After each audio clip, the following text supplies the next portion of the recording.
What's cooler, building a tripwire or pranking your parents with it after? Today we're trying both with the CrunchLabs Tripwire kit. The premise is simple. Someone triggers the tripwire, a kicker fires, and a foam ball tags the suspect. Yeah, we're going to build it, I'll set it up, and we'll see if it actually nails the target. Most toys get boring once the newness wears off. What I like with these kits is it teaches important STEM concepts, but each one has games or challenges to keep the kids coming back. If family builds plus real science is your thing, keep watching and stick around for the trap test at the end. Hey, what's up guys? I'm Evan. And I'm Ryan. Welcome to the Bonding Blueprint. Da, da, da, da!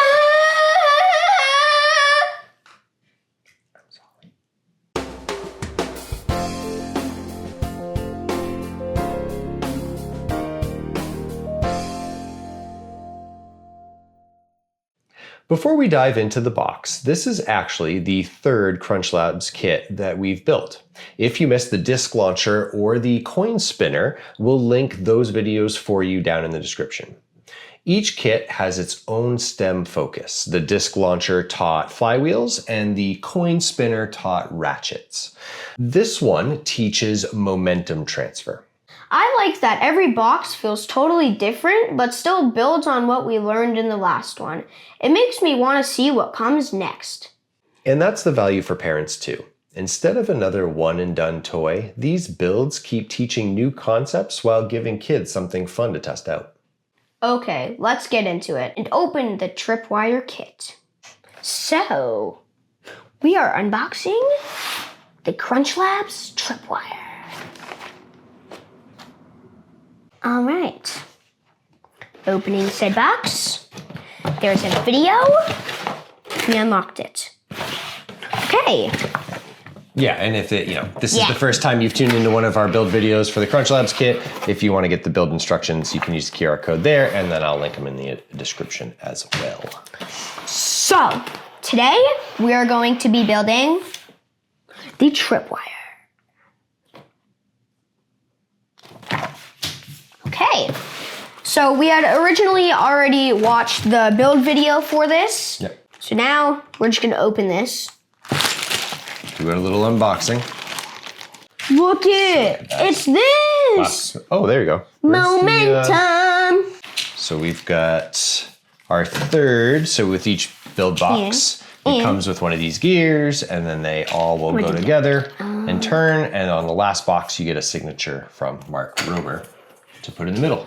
And also, if you didn't see my redonkulous last video, there is a little pin looking thing and it goes into that because it has like a slip. Can't see it really well. Poof. I got it.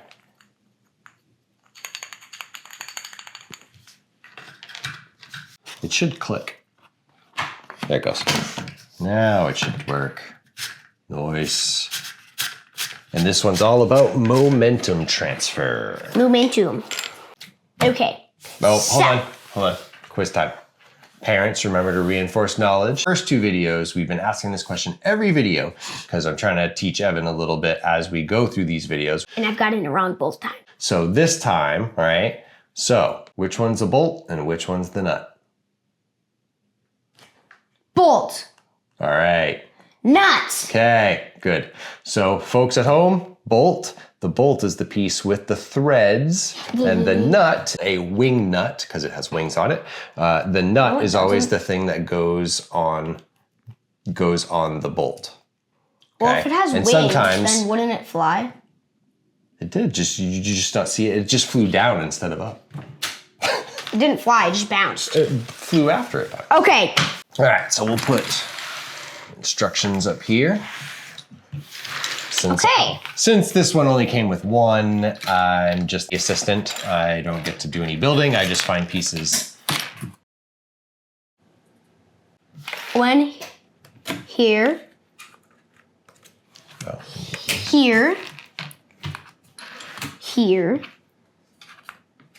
Here. Then finally, the awesome piece. here. So then you take this foam piece, you can tell it's foam because it bends, and flip the board over. Then you need to line up every single hole and just push it through. And I have no idea what that's for, if it like helps or something. You take these two looking pieces here. You have to like push them in the hole. And also on the video, he said that it doesn't matter which side is going first.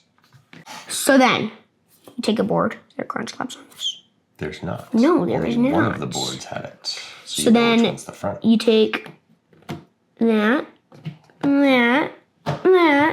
then these, the final one. The final countdown.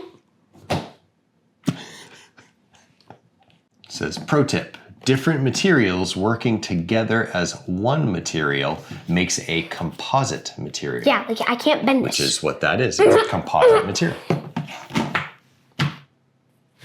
Take two of these, doesn't matter which side. You stick them in here for good measure. Then you take O-rings. I might fling this across the room. So if I do, cut. Remember how he showed you how to grab it? Totally just didn't fling it over the room.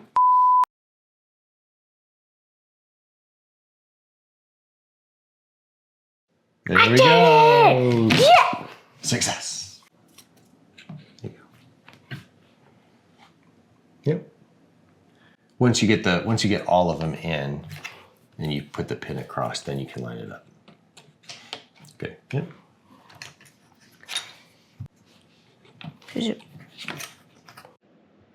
And it's going to be the end hole. That little hole right there. Now you need the wooden dowels, right? Is that what's next? Yeah.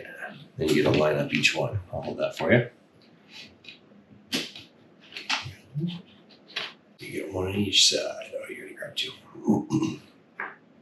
Push that one too. There we go. All right. I got it. Yeah. All right, so we have these yellow shafts.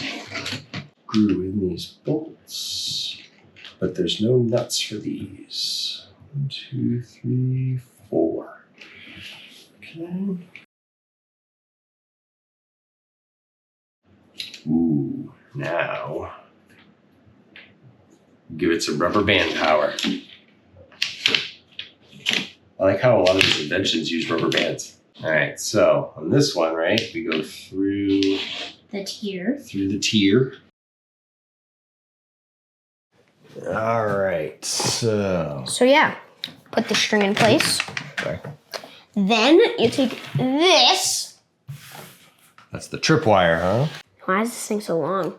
Well, it's so you can run it across a doorway or attach it to something else further away, right? You want to have lots of room to be able to spring a trap. But it's a lot though. It is quite a bit. Well, I'd rather have more string than not enough string. Holy cow. That is pretty long. That's probably a good 3 doorways. But if you had a big hallway or something like that, or you could run it outside. Let's test it. Yeah, so now what we're going to be doing is we're fine-tuning the pro tip on here. Fine-tuning the machine is called calibration. Screw in the bolts to increase how easily your tripwire is triggered. Test as you tune. If you screw the bolts in too far, the tripwire won't work. And it should just touch it, and so what he's doing is he's putting in these set screws, which takes this lever, which is where the tripwire is attached to, and it's pushing it out just to the point where when the tripwire pulls it, it's already there, and it's just a tiny little trigger pull. So before you had to kind of put a little effort into it, but with a tripwire, you want it to be pretty sensitive, because then it doesn't take much. Wow, yeah. That's barely any at all. All right, so we've built the tripwire kit. Pretty cool. All right, the tripwire is built and ready to test. Let's see if it actually works. I'm going to set the cord up and we'll see if Dad trips it. Dad, come here. Okay, I'll be right there. I'm just responding to one of our subscribers on YouTube. Oh my! It definitely does what it promises. The setup was straightforward once we got the tension just right, and the build quality feels sturdy enough to last Evan multiple pranks. I like that you can set it up anywhere and make your own traps. I'm totally gonna scare my mom with it. Definitely. For parents, the big takeaway is this isn't just a quick toy. It shows momentum transfer in action. It gives kids something to experiment with beyond just the first build. The Mark Rober video for this kit helped me understand momentum transfer. He showed a bunch of examples like how a baseball bat or a golf club transfers energy to a ball and sends it flying. That made it click for me once I saw how the tripwire build worked. If you enjoyed this build, please like the video and subscribe so you don't miss the next CrunchLabs kit. And let us know in the comments what kind of prank you'd set up with the tripwire like this so I can get some good ideas. Don't do it. Don't help him with ideas. Leave comments. Help me. Help me. No.